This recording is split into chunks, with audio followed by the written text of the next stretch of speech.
ඔයා තාම හිතන් ඉන්නේ රොමේනියාවට ඇවිල්ලා ඔයාට යූරෝ 2000ක එහෙම නැත්නම් 3000ක සැලරියක් ගන්න පුළුවන් කියලාද? එහෙම හිතාගෙන ඉන්නවා නම් මේ වීඩියෝ එක ස්කිප් කරන්න නැතුව දිගටම බලන්න. මොකද මං අද කතා කරන්නේ රොමේනියාවේ තියෙන ජොබ් කැටගරි මොනවද? ඒවට හම්බෙන සැලරිස් කොච්චරද කියලා. ඇත්තම කතාව කිව්වොත් රොමේනියාව කියන්නේ යුරෝපයේ අනිකුත් දියුණු රටවල් එක්ක ගත්තහම තාම සංවර්ධනය වෙමින් පවතින රටක්. ඉතින් ඔයා හිතාගෙන ඉන්නවා නම් ඉතාලිය, ප්‍රංශය, ජර්මනිය ඒ වගේ රටවල් වල වගේ ලොකු සැලරි එකක් ගන්න පුළුවන් කියලා ඔයා තව පාරක් හිතලා බලන්න ඕනේ රොමේනියාවට ඔයා එනවද කියලා. මොකද ඒ රටවල් වල වගේ ලොකු සැලරි එකක් රොමේනියාවේ වාට හොයන්න ටිකක් අමාරුයි. හැබැයි අවුරුද්දක් දෙකක් කට්ටක් කාලා යුරෝපය ඇතුලේ ස්ටේබල් වෙන්න බලාගෙන ගේමක් ගහගන්න හිතාගෙන ඉන්න කෙනෙකුට රොමේනියාව තමා හොඳම පාත් එක. මොකද මං එහෙම කියන්නේ ලංකාවේ ඉඳන් ඔයාට යුරෝපෙට එන්න ලේසිම මාර්ගය තමා රොමේනියාව කියන්නේ. ඔයාට අවුරුද්දක් වගේ කාලයක් ඇතුළත වීසා ප්‍රොසෙස් එක සම්පූර්ණ කරලා රොමේනියාවට එන්න පුළුවන්. ඊට පස්සේ ඔයාට රොමේනියාව ඇතුළේ එක්ස්පීරියන්ස් එකක් ලබාගෙන ඔයාට යුරෝපයේ වෙනත් රටකට සංක්‍රමණය වෙන්න පුළුවන්. හරි, මේවා අමතර කාරණානේ. එහෙනම් දැන් අපි බලමු රොමේනියාවේ මොනවද තියෙන ජොබ් කැටගරි ඒවට හම්බෙන සැලරිස් කොහොමද කියලා. ඉතින් මේ වීඩියෝ එක ස්පෙෂලි රොමේනියාවෙන් හිතාගෙන ඉන්න අයට ගොඩක් වැදගත් වීඩියෝ එකක්. ඉතින් මුලින්ම අපි බලමු වැඩිපුරම රොමේනියාවට කට්ටිය එන අන්ස්කිල් ජොබ් කැටගරි එක ගැන. ඉතින් රොමේනියාවේ වැඩිපුරම ෆොරින් වර්කර්ස්ලා ඉන්නේ මෙන්න මේ අන්ස්කිල් කැටගරි එක යටතේ. ඒ අන්ස්කිල් කැටගරි යටතේ වැඩිපුරම ෆොරින් වර්කර්ස්ලා ඉන්නේ ෆැක්ටරි වර්කර්. එහෙම නැත්නම් ෆැක්ටරිස් වල ජොබ් පොසිෂන් වල තමයි වැඩිපුරම කට්ටිය ඉන්නේ. ඉතින් මේ කැටගරි යටතේ ජොබ් ගැන කතා කරොත් එහෙම වැඩිපුරම ෆැක්ටරිස් වල packing, warehouse, fish processing, meat processing, එතකොට ෆෘට් ප්‍රොසෙසිං, ෆුඩ් සම්බන්ධව ගත්තාම මේ දේවල්, ඊට අමතරව ලොජිස්ටික්, ඊට අමතරව ගත්තොත් එහෙම තව ක්ලෝත්ස්, වෙයාර්හවුස් ඔය දේවල් තමයි මේ ෆැක්ටරි කැටගරි එක යටතට වැටෙන්නේ. මේ අංශයේ තියෙන රැකියාවන් විහිදලා තියෙන ප්‍රමාණය ඉතා විශාලයි. මට හැම එකක්ම විස්තර කරන්න මේ වීඩියෝ එකේ වෙලාව මදි සහ මම හැම එකක්ම ගැන ඇත්තම කිව්වොත් දැනුවත් නෑ. මම නොදන්න ගොඩාක් කැටගරි තියෙනවා. ඒවා පිළිබඳ දන්න පරණ අය ඉන්නවා නම් මේකට කමෙන්ට් එකක් දාන්න. අපේ එන්නේ ඉන්න අයට ඒක ඉතාම වැදගත් වෙයි. ඉතින් දැන් මම මේ වීඩියෝ එක කරන වෙලාවේ රොමේනියන් ලේ එකක් ශ්‍රී ලංකන් රුපියල් 71.53ක් වෙනවා. එතෙන් අපි බලමු මේ ෆැක්ටරි වර්කර් කෙනෙකුට හම්බෙන වැටු ප්‍රමාණය කොපමණද කියලා. සාමාන්‍යයෙන් ෆැක්ටරි වර්කර් කෙනෙකුට රොමේනියන් ලේ 2500 ඉඳලා 3500 දක්වා net salary එකක් ලබා ගන්න පුළුවන්. ඉතින් ඒක ඔයා වැටෙන කම්පැනි එක, ඔයාගේ එක්ස්පීරියන්ස් එක මේ දේවල් මත වෙනස් වෙනවා. ඉතාම අලුත් කෙනෙක් නම් එහෙම නැත්නම් බිගිනියර් කෙනෙක් නම් ඔයාට සාමාන්‍යයෙන් රොමේනියන් ලේ 2500ක වගේ වැටු ප්‍රමාණයකින් තමයි ආරම්භ කරන්න වෙන්නේ. ඔයා හොඳ එක්ස්පීරියන්ස් එකක් තියෙන, පළපුරුද්දක් තියෙන කෙනෙක් නම් ඔයාට රොමේනියන් ලේ 3000 එහෙම නැත්නම් 3500 අතර පරාසයකට අන්ස්කිල් වර්කර් කෙනෙක් විදියට ඔයාට රොමේනියාවේ වැටුපක් ලබා ගන්න පුළුවන්. මම මේ ඔයාට කියන්නේ net salary එක. එතකොට ඔයාට මේකට OT එහෙම නැත්නම් ඕවර් ටයිම් තිබ්බොත් තවත් ඔයාගේ සැලරි එක වැඩි කරගන්න පුළුවන්. හැම කම්පැනි එකම ඕවර් ටයිම් දෙන්නේ නැහැ. ඕවර් ටයිම් හම්බෙන කම්පැනිත් තියෙනවා, ඕවර් ටයිම් නැති කම්පැනිත් තියෙනවා. ඉතින් ඒක ඔයා වැටෙන කම්පැනි එක අනුව තීරණය වෙනවා. ඊට අමතරව මම මතක් කරන්න ඕනේ මේක අමතර කරුණක්. ඔයාගේ මේ මූලික වැටුපට අමතරව සමහර කම්පැනිස් වලින් ඔයාට ලේ 600ත් 800ත් අතර ෆුඩ් කාඩ් එකක් මාසික දීමනාවක් විදිහට ලබා දෙනවා. ඊට පස්සේ ඔයාට ට්‍රාන්ස්පෝර්ට් එක ලබා දෙනවා. ඔයාට නිල ඇඳුම් ඒ අවශ්‍ය දේවල් සමහර කම්පැනිස් වලින් ලබා දෙනවා. සමහර කම්පැනිස් වලින් ඒක ලබා දෙන්නේ නැහැ. ඉතින් ඒක ඔයා වැටෙන කම්පැනි එක අනුව තීරණය වෙනවා. මේ වගේ වර්ක් කන්ඩිෂන් එක එහෙම නැත්නම් වැඩ කරන විදිහ ගත්තොත් එහෙම ගොඩාක් ෆැක්ටරි වර්කර්ස්ලාට එහෙම නැත්නම් ෆැක්ටරි වල වැඩ කරන අයට සාමාන්‍යයෙන් පැය 9ත් 12ත් අතර ප්‍රමාණයක වැඩ කරන්න වෙනවා. ඔයාලට ඇග්‍රීමන්ට් එකේ හම්බෙන ප්‍රමාණයට වඩා බොහෝ දුරට ඔයාලට වැඩ කරන්න වෙනවා. සමහර වෙලාවට ශීත පරිසරයක එහෙම නැත්නම් කූල් එන්වයරන්මන්ට් එකක ඔයාට වැඩ කරන්න වෙනවා. ඊට පස්සේ ටිකක් බර වැඩ කරන්න වෙනවා. සමහර අයට පැකින් වගේ දේවල් හම්බ වෙනවා. සමහර අයට බර වැඩ හම්බ වෙනවා. ඒක ඉතින් ඔයා වැටෙන අදාළ කම්පැනියේ ඔයාලට හම්බ වෙන පොසිෂන් එක අනුව වෙනස් වෙනවා. මේ අන්ස්කිල් කැටගරිය යටතේ එන ගොඩක් අයට තියෙන ප්‍රශ්නේ තමයි එයාලා වැඩිපුර වැඩ කරනවා. හැබැයි හම්බෙන සැලරි එක ටිකක් අඩුයි කියන එක. ඉතින් මේක රුමේනියාව ඇතුලේ සාමාන්‍ය දෙයක්. ගොඩාක් කම්පැනිස් වලින් කරන්නේ ඒ දේ. ඔයාලගේ වැඩිපුර වැඩ අරගෙන සැලරි එක ටිකක් අඩුවෙන් දෙන්නේ. හැබැයි ඉවසගෙන ඉන්න ඔයා එක්ස්පීරියන්ස් එකක් හදාගෙන ඔයාට පුළුවන් හොඳ කම්පැනි එකකට ගිහිල්ලා හොඳ සැලරි එකක් ගන්න. ඊළඟට අපි කතා කරමු ඩිලිවරි ජොබ්ස් ගැන. එහෙම නැත්නම් බයික් රයිඩින් වගේ ඩිලිවරි ජොබ්ස් ගැන. සාමාන්‍යයෙන් රුමේනියාව ඇතුලේ රැකියාවක් කරන ගමන් පාර්ට් ටයිම් එකක් විදිහටත් ගොඩක් අය මේ ඩිලිවරි ජොබ් කරනවා ගොඩක් අය. ඉතින් මේක ෆුල් ටයිම් එකක් විදිහට කරන අයත් ඉන්නවා. කොන්ට්‍රැක්ට් එකක් ගහලා ඔයාලට ලංකාවේ ඉඳලා රුමේනියාවට එන්න පුළුවන් මේ ඩිලිවරි ජොබ්ස් වලට. ඔයාලා දන්නවා Uber Eats, Bolt මෙන්න මේ වගේ ආයතන වලට ඔයාලට ඩිලිවරි රයිඩර් කෙනෙක් විදිහට රුමේනියාවට එන්න පුළුවන්. මේකේ තියෙන විශේෂත්වය තමයි ඔයාලට වැටුපට අමතරව ටිප් එකක් ඊට පස්සේ බෝනස් ඒ වගේ දේවල් ඩිලිවරි ජොබ් එකේ ඔයාලට හම්බ වෙනවා. මේකේ වැටුප් ප්‍රමාණය කතා කරොත් එහෙම අපි රුමේනියානුලේ 3000ත් 4500ත් අතර ප්‍රමාණයක් තියෙනවා මට දැනගන්න ලැබුණු විස්තරවලට අනුව. ඉතින් මේ මම කියන වැටුප් ප්‍රමාණයන් වල යම්කිසි වැරද්දක් තියෙනවා නම් රුමේනියාවේ ඇවිල්ලා ඉන්න පරණ අය මේ ශේෂ්ත්‍රයේ නියැලෙන පරණ අයට පුළුවන් මේක නිවැරදි කරන්න කමෙන්ට් එකක් දාලා එතකොට මේක බලන අයට ඒක ලොකු පහසුවක් වෙයි මේ ජොබ් වලට එන්න ඉන්න අයට. විශේෂයෙන් මතක් කරන්න ඕනේ කරුණක් තමයි මේ ඩිලිවරි ජොබ්ස් වලට එන අය විශේෂයෙන් මතක තියාගන්න රුමේනියාව ලංකාව වගේ රටක් නෙවෙයි. මෙහෙ වෙදර් එක අපිට හුරු වෙදර් එකක් නෙවෙයි. ඉතින් ශීත කාලෙට ටිකක් කටුකයි මේ රස්සාව. සමයකෙදිත් එහෙමයි ඉත අධික රස්නයක් තියෙන්නේ. ඉතින් මේ වෙදර් කන්ඩිෂන් එක දරා ගන්න පුළුවන් නම් ඔයාට මේ ඩිලිවරි ජොබ්ස් වලට ඇප්ලයි කරන්න කියන එක තමයි මගේ උපදේශය. මොකද සීත කාලෙට එහෙම ඔයාට මේ ඩිලිවරි ජොබ් එක කරන්න ලංකාවේ ඉඳන් එන කෙනෙකුට ටිකක් අපහසුයි. ඉතින් ඒකත් ඔළුවේ තියාගෙන මේ රැකියාව සඳහා අයදුම් කරන්න. ඊළඟට අපි බලමු ක්ලීනින් ජොබ්ස්. ඉතින් මේ වේකන්සි වලටත් ඔයාට රුමේනියාවට එන්න පුළුවන්. ඉතින් සාමාන්‍යයෙන් පැය 8ත් 9ත් එහෙම නැත්නම් 10ක් වගේ ප්‍රමාණයක් ඔයාට වැඩ කරන්න අවශ්‍ය වෙනවා. ඉතින් මේ වගේ වැටුප් ප්‍රමාණය ගත්තොත් එහෙම රුමේනියානුලේ 2500ත් 3200ත් වගේ අතර ප්‍රමාණයක වැටුපක් ඔයාට ලබා ගන්න පුළුවන් මේ ක්ලීනින් වේකන්සි එකට ඔයා රුමේනියාවට ආවොත්. ඉතින් ඒක ඔයා වැටෙන කම්පැනි අනුව වෙනස් වෙනවා. හැම වෙලේම මතක තියාගන්න මේ වැටුප් ප්‍රමාණයන් හැමෝටම එක වගේ වෙන්නේ නැහැ. මොකද තමන් වැටෙන කම්පැනි එක අනුව ඒක තීරණය වෙනවා. ක්ලීනින් ජොබ් වල තියෙන විශේෂත්වය තමයි ඔයාට ඊටම පහසුවෙන් රුමේනියාවට එන්න පුළුවන්. ගොඩක් වෙලාවට මේකට භාෂාව කියන දේ වැඩිපුර බලපාන්නේ නැහැ. සහ එක්ස්පීරියන්ස් එක ගොඩක් ඉල්ලන්නේ නැහැ. ස්කිල් එක ගොඩක් ඉල්ලන්නේ නැහැ. ඔයාලට රුමේනියාවට එන්ටර් වෙන්න එහෙම නැත්නම් යුරෝපෙට එන්න ඊටාම පහසු මාර්ගයක් තමයි මේ ක්ලීනින් ජොබ් කියන එක. ඊළඟට අපි බලමු හොටෙල් රෙස්ටුරන්ට් කියන ජොබ් කැටගරි එක යටතේ කොහොමද ඔයාට ලැබෙන සැලරි ප්‍රමාණයන් කියලා. ඉතින් මේ කැටගරි එක යටතේ ඔයාට රුමේනියාවට එන්න නම් ඔයාගේ අනිවාර්යෙන් ස්කිල් එකක් තියෙන්න ඕනේ. ඔයාට එක්ස්පීරියන්ස් එකක් තියෙන්න ඕනේ. ඉතින් මේ කැටගරි එක යටතේ ඔයාට රුමේනියාවට එන්න පුළුවන් ඩිෂ්වොෂර් එහෙම නැත්නම් වෙයිටර් කිචන් හෙල්පර් ඔන්න ඔය කැටගරීස් වලට ඔයාට රුමේනියාවට එන්න පුළුවන්. ඊට අමතරව හයි ස්කිල් ජොබ්ස් වලට උදාහරණයක් විදිහට ගත්තොත් හොටෙල් මැනේජ්මන්ට් මෙන්න මේ වගේ රැකියා අවස්ථාවත් රුමේනියාවේ තියෙනවා. ඉතින් ඒවටත් ඔයාට එන්න පුළුවන්. ඉතින් ඒවට හොඳ එක්ස්පීරියන්ස් එකක් හොඳ ඔයාගේ ක්වොලිෆිකේෂන් ඒවා අවශ්‍යයි. ඉතින් බොහෝ දෙනෙකුට ඒ අවස්ථාව නැති නිසා මම සාමාන්‍යයෙන් ගොඩක් අයට එන්න පුළුවන් අවස්ථාවක් වෙන කිචන් හෙල්පර් ඩිෂ්වොෂර් වෙයිටර් කියන කැටගරි ගැන කතා කරන්නම්. ඒවට හම්බෙන සැලරීස් ගැන මම ඔයාලට කියන්නම්.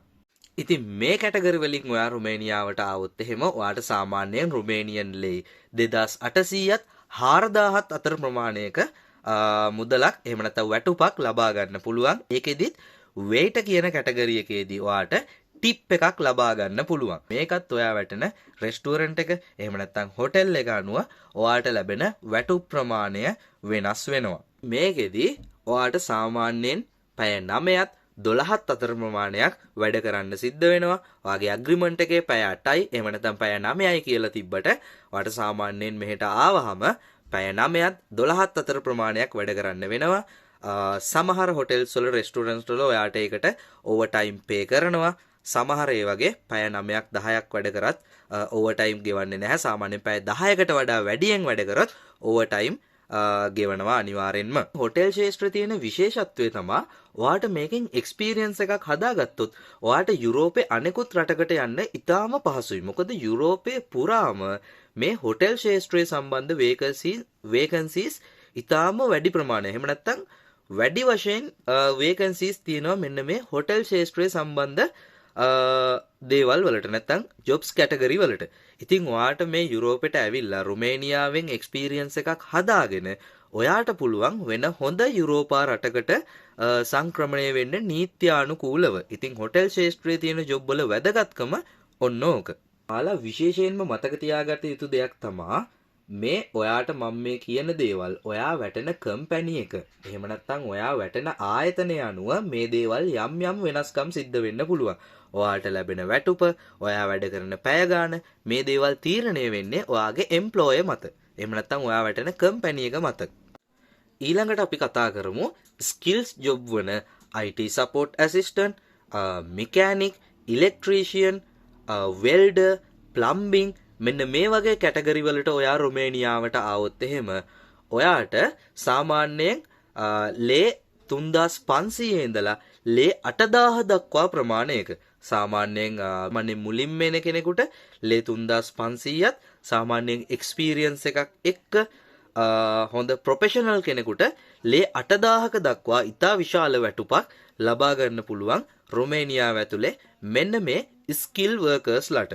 ස්කිල් වර්ක කෙනෙක් විදිහට ඔයාට රුමේනියාවට එන එකේ වැදගත්කම තමයි ඔයාට නිවැරදිව ඇග්‍රීමන්ට් එකේ විදිහටම වැඩ කරන්න හම්බ වෙනවා බොහෝ වෙලාවට. ඔයාට පැය 8ත් 9ත් අතර ප්‍රමාණයක් තමයි වැඩ කරන්න හම්බෙන්නේ. ඔයාට හම්බෙන සියලුම පහසුකම් ඒ කියන්නේ සාමාන්‍යයෙන් අන්ස්කිල් කෙනෙකුට නම් එක කාමරේ 4-5 දෙනා ඒ වගේ ඉන්න අවස්ථා තියෙනවා. හැබැයි හොඳ ප්‍රොෆෙෂනල් ස්කිල් වර්ක කෙනෙකුට සාමාන්‍යයෙන් එයාලා ඇපාර්ට්මන්ට් එකක් වෙනම අරන් දෙනවා. එහෙම නැත්නම් තනි සිංගල් රූම් එකක් එයාට අරන් දෙනවා. පහසුකම් ඒ අදාළ කම්පැනියෙන් වැඩිපුර සලසලා දෙනවා. ඒකයි මම හැම වෙලේම ඔයාලට රෙකමන්ඩ් කරන්නේ රුමේනියාවට එනවනම් මොනවා හරි ස්කිල් එකක් ඉගෙනගෙන ස්කිල් වර්ක කෙනෙක් විදිහට රුමේනියාවට එන්න කියලා. එතකොට ඔයාලට ලැබෙන බෙනිෆිට් ඒ වගේම සැලරිය වැඩි. එතකොට මේකෙදි ඔයා රුමේනියාව ඇතුලේ හොඳ එක්ස්පීරියන්ස් එකක් හදාගත්තොත් ඔයාට යුරෝපයේ අනිකුත් රටවල් වලට පහසුවෙන් සංක්‍රමණය වෙන්න පුළුවන්.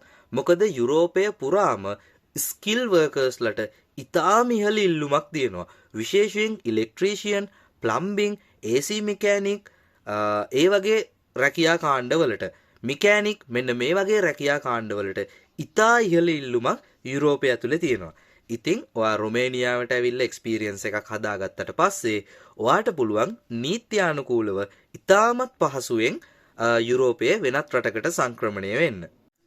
ඊළඟට අපි බලමු පේස්ට්‍රියන් බේකර්, කේක් හදන අය, එහෙම නැත්නම් පීට්සා මේකර්ස්ලට එයාලට කොපමණ වැටුප් ප්‍රමාණයක් හම්බ වෙනවද කියලා. සාමාන්‍යයෙන් මේ ශේෂ්ත්‍රයන් වල නියැලෙන අයට රුමේනියන් ලේ 2800 ඉඳලා 4500 දක්වා අතර ප්‍රමාණයක වැටුපක් ලබා ගන්න පුළුවන්. තමන්ගේ එක්ස්පීරියන්ස් එක, තමන්ගේ ස්කිල් එක අනුව තමන්ට ඒ වගේ වැටුප් ප්‍රමාණයක් ලබා ගන්න පුළුවන්. මේ රැකියාවල තියෙන විශේෂත්වය තමයි ඔයා මේ පිළිබඳ එක්ස්පීරියන්ස් එකක් තියෙන මේ ශේෂ්ත්‍රයේම නියැලෙන කෙනෙක් නම් ඔයාට ඉතාමත් පහසුයි වැඩ කරන්න. සාමාන්‍යයෙන් පැය 9ත් 10ත් අතර ප්‍රමාණයක් ඔයාලට වැඩ කරන්න තියෙන්නේ. ඒ වගේම වර්ක් එන්වයරන්මන්ට් එක ඔයාලට හුරු එන්වයරන්මන්ට් එකක්මයි තියෙන්නේ. ඉතින් හරිම පහසුයි ඔයාලා එක්ස්පීරියන්ස් එකක් හදාගෙන යුරෝපෙට මෙන්න මේ රැකියා කාණ්ඩවලට එනවා නම්. ඔයාලට ලංකාව ඇතුලේ මේ එක්ස්පීරියන්ස් හදාගන්න ඉතාම පහසුයි NVQ කියන කැටගරියට. එහෙම නැත්නම් National Vocational Qualification එකක් හදාගත්තොත් ඔයාලට ඕන තරම් අවස්ථා තියෙනවා, youth centers තියෙනවා, VTA තියෙනවා. මෙන්න මේ ආයතන වලින් ඔයා මාස 6ක පාඨමාලාවක් සම්පූර්ණ කරලා තවත් මාස 6ක් ඔයා on the job training එහෙම නැත්නම් යම්කිසි ආයතනයකට ගිහිල්ලා පුහුණු වෙලා අවුරුද්දක කාලයක් තුන තමන්ගේ එක්ස්පීරියන්ස් එක හදාගෙන රොමේනියාවට ආවොත් ඔයාලට හොඳ වැටුපක් හොඳ වර්ක් එන්වයරන්මන්ට් එකක් යටතේ වැඩ කරන්න පුළුවන්. මම හැම වෙලේම ඔයාලට මතක් කරන්නේ අන්ස්කිල් වර්කර් කෙනෙක් විදිහට මේ රටට එනවට වඩා මොනවා හරි ස්කිල් එකක් හදාගෙන ස්කිල් වර්කර් කෙනෙක් විදිහට මේ රටට එන්න බලන්න. එතකොට ඔයාට ඉතාමත් පහසුවෙන් තමන්ගේ අනාගත ඉලක්ක වෙත ළඟා වෙන්න පුළුවන්. එහෙම නැත්නම් යුරෝපය ඇතුලේ ස්ටේබල් වෙන්න පුළුවන්. ඊළඟට අපි බලමු ට්‍රක් ඩ්‍රයිවර්ස්ලට. ට්‍රක් ඩ්‍රයිවර් කෙනෙක් ගත්තාම සාමාන්‍යයෙන් ඉන්ටර්නැෂනල් ට්‍රක් ඩ්‍රයිවර් කෙනෙක් ගත්තොත් එහෙම යුරෝපයේ පුරා සංචාරය කරන ට්‍රක් ඩ්‍රයිවර් කෙනෙක් ගත්තොත් එහෙම ලේ 9000 ඉඳලා ලේ 15000 දක්වා ඉතා ඉහළ වැටුපක් ලබා ගන්න පුළුවන්. මේකට එයාගේ එක්ස්පීරියන්ස් එක අනිවාර්යයෙන්ම බලනවා. ඊට පස්සේ එයාගේ ප්‍රැක්ටිකල් එකක් එහෙම නැත්නම් ට්‍රයල් එකක් අනිවාර්යෙන් බලනවා. ඔයාලා දන්නවා. හැබැයි ඊටාම හොඳ වැටුප් ඉහළ වැටුප් ලබන ජොබ් ශේෂ්ත්‍රයක් තමයි මේ ට්‍රක් ඩ්‍රයිවර් කියන්නේ. ඉතින් මේකෙන් ඔයාලට යුරෝපය ඇතුලේ ඕනම රටකට ඊටාම පහසුවෙන් සංක්‍රමණය වෙන්න පුළුවන්. මොකද ගොඩක් රටවල් වල ගොඩාක් වේකන්සි තියෙනවා මෙන්න මේ ට්‍රක් ඩ්‍රයිවර්ස්ලට. ඉතින් අද දවසේ මම කතා කරන රැකියා සහ සැලරි පිළිබඳ විස්තර තමා මේ. ඉතින් මම හිතනවා යුරෝපෙට එහෙම නැත්නම් රුමේනියාවට එන්න ඉන්න අයට මේක ලොකු උදව්වක් වෙන්න ඇති කියලා. මට මිස් වෙච්ච මොනවා හරි රැකියා කාණ්ඩයක් තියෙනවා නම් ඔයාලා පහලින් කමෙන්ට් එකක් දාන්න. මම ඒකට අදාළ වැටුප් ප්‍රමාණය කොපමණද කියලා ඔයාලට කමෙන්ට් එකකින් කියන්නම්. ඊළඟට අපි බලමු කන්ස්ට්‍රක්ෂන් ෆීල්ඩ් එකේ වැටුප් ප්‍රමාණයන් කොපමණද කියලා. සාමාන්‍යයෙන් ඔයා හෙල්පර් කෙනෙක් විදිහට කන්ස්ට්‍රක්ෂන් වලට එනවා නම් ඔයාට සාමාන්‍යයෙන් ලේ 3000 ඉඳලා 4000 දක්වා ප්‍රමාණයක වැටුපක් ලබා ගන්න පුළුවන්. ඉතින් විශේෂයෙන් මතක් කරන්න ඕනේ කන්ස්ට්‍රක්ෂන් ෆීල්ඩ් එකට ඔයාට අන්ස්කිල් කෙනෙක් විදිහට එන්න ඉන්නවා නම් ටිකක් හෙවි වර්ක් එහෙම නැත්නම් බර වැඩ තියෙනවා. ඉතින් ටිකක් මහන්සි වෙලා වැඩ කරන්න ඕනේ මෙන්න මේ ශේෂ්ත්‍රයේදී. ඒ වගේම මෙහි තියෙන කාල ගුණයන් දරාගෙන ඔයාට වැඩ කරන්න සිද්ධ වෙනවා. ශීත කාලය, ඒ වගේම අධික රස්න කාලය, මේ දේවල් ඔයාට දරාගෙන වැඩ කරන්න වෙනවා කන්ස්ට්‍රක්ෂන් වල හෙල්පර් කෙනෙක් විදිහට ඔයා එනවා නම්. ඒ වගේම කන්ස්ට්‍රක්ෂන් වල ස්කිල් වර්කර් කෙනෙක් විදිහට ඔයා රුමේනියාවට එනවා නම් උදාහරණයක් විදිහට මේසන් බාස් කෙනෙක් විදිහට, ටයිල් බාස් කෙනෙක් විදිහට, පේන්ටර් කෙනෙක් විදිහට මේ වගේ ස්කිල් කැටගරියක් යටතේ ඔයා කන්ස්ට්‍රක්ෂන් ෆීල්ඩ් එකට රුමේනියාවට එනවා නම් ඔයාට සාමාන්‍යයෙන් රුමේනියන් ලේ 4000 ඉඳලා 7000 දක්වා වැටුපක් ලබා ගන්න පුළුවන්. ඉතින් ඔයාට හොඳ ස්කිල් එකක් තියෙනවා නම් යුරෝපය ඇතුලේ එහෙම නැත්නම් විශේෂයෙන් රුමේනියාව ඇතුලේ, මොකද රුමේනියාව සංවර්ධනය වෙමින් පවතින රට, මේකට හොඳ කන්ස්ට්‍රක්ෂන් ඉල්ලුමක් තියෙනවා රුමේනියාව ඇතුලේ. ඔයාට හොඳ ස්කිල් එකක් තියෙනවා නම් හොඳ ඩිමාන්ඩ් එකක් තියෙනවා ඔයාට රුමේනියාව ඇතුලේ. ඉතින් මම ගොඩක්ම කතා කරේ සාමාන්‍යයෙන් වැඩිපුරම රුමේනියාව ඇතුලේ මේ දවස්වල සහ වැඩිපුරම ලංකාවෙන් රුමේනියාවට කට්ටිය එන රැකියා ශාස්ත්‍ර සම්බන්ධව. මට කියන්න අමතක වෙච්ච මොනවා හරි රැකියා ශාස්ත්‍රයක් සහ ඔයාලට දැනගන්න අවශ්‍ය රැකියා ශාස්ත්‍රයක් තියෙනවා නම් මට කමෙන්ට් එකක් විදිහට දාන්න. මම අනිවාර්යයෙන්ම ඒ ගැන විස්තරයක් ඔයාලට දැනුවත් කරන්නම්. කමෙන්ට් එකක් මාර්ගයෙන් හරි නැවත වීඩියෝ එකකින් හරි ඔයාලට දැනුවත් කිරීමක් කරන්නම්. ඉතින් මේ වීඩියෝ එක මම හදන්නේ රුමේනියාවේ දැනට මේ ශාස්ත්‍රයන් වල නියැලෙන මගේ යාළු මිත්‍රාදියන්ට කතා කරලා එයාලගෙන් විස්තර අරගෙන ඊට අමතරව රුමේනියාවේ වෙබ්සයිට්ස් වල එහෙම නැත්නම් රුමේනියාවේ ගවර්න්මන්ට් වෙබ්සයිට් එකේ මෙන්න මේ රැකියාවන්ට අදාළ රැකියා ප්‍රමාණයන් දාලා තියෙනවා. දල වැටුප් තමයි යාලා දාලා තියෙන්නේ. අන්න ඒකට අදාළව සහ ChatGPT OpenAI එකේ ChatGPT කියන මෙන්න මේ රිසෝසස් ටික පාවිච්චි කරලා තමයි මම මේ වැටුප් ප්‍රමාණයන් ඔයාලට මේ විදියට කියන්නේ. ඉතින් කවුරුම හරි කෙනෙකුට යම්කිසි ගැටලුවක් තියෙනවා නම් මේ සම්බන්ධව ඔයාලා කමෙන්ට් එකක් දාන්න. මං අනිවාර්යෙන්ම ඔයාලට ඒකට රිප්ලයි එකක් දානවා. ඉතින් රුමේනියාවේ ඉන්න සමහරක් රැවටිලිකාරයෝ එහෙම නැත්නම් ඒජන්සිස් වල කියන බොරු වලට රැවටෙන්න එපා. ඔයාලට පුළුවන් අන්තර්ජාලයෙන් මේ පිළිබඳ සොයා බලන්න. එහෙම නැත්නම් ChatGPT වගේ AI tool එකකින් මේ පිළිබඳ සොයා බලන්න. එහෙම නැත්නම් ඔයාලට විශ්වාසවන්ත යුරෝපේ ඉන්න එහෙම නැත්නම් රුමේනියාවේ ඉන්න කෙනෙක්ගෙන් අහලා දැනගන්න පුළුවන් තමන් එන ශේෂ්ත්‍රයට අදාළ වැටු ප්‍රමාණය කොපමණද කියලා. ඉතින් රැවටෙන්න එපා, ගොඩක් ලොකු හීනමවා ගන්න එපා. ඉතින් මේ තමා ඇත්තම වැටු ප්‍රමාණය රුමේනියාව ඇතුළතදී ඔයාලට ලබා ගන්න පුළුවන්.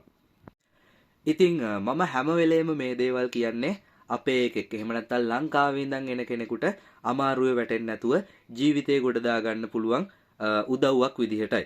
මේ වගේ මට කිසිම ලාභ ප්‍රයෝජනයක් නැහැ. ඒ වගේම මට ලැබෙන දෙයක් නැහැ. එකම දේ තමයි ඔයාලගේ කමෙන්ට් එකකින් ලැබෙන ආත්ම තෘප්තිය. එහෙම නැත්නම් ඔයාලගේ කමෙන්ට් එකකින් ලැබෙන අගය කිරීම ඒ දේ තමයි මට ලැබෙන එකම සතුට. ඉතින් වැඩි විස්තර නැතුව අපි බලමු අද වීඩියෝ එකෙන් මොනවද කතා කරන්න කියලා. ඉතින් රුමේනියාව එහෙම නැත්නම් යුරෝප පිළිබඳ මේ වගේ අලුත්ම විස්තර දැනගන්න යුරෝප ජීවිතේ YouTube channel එක subscribe කරලා තියාගන්න. ඉතින් දිගටම අපිත් එක්ක රැඳිලා ඉන්න මේ වගේ වීඩියෝ එකකින් නැවතත් හමු වෙමු. එතකන් ඔයාලට සුබ දවසක්.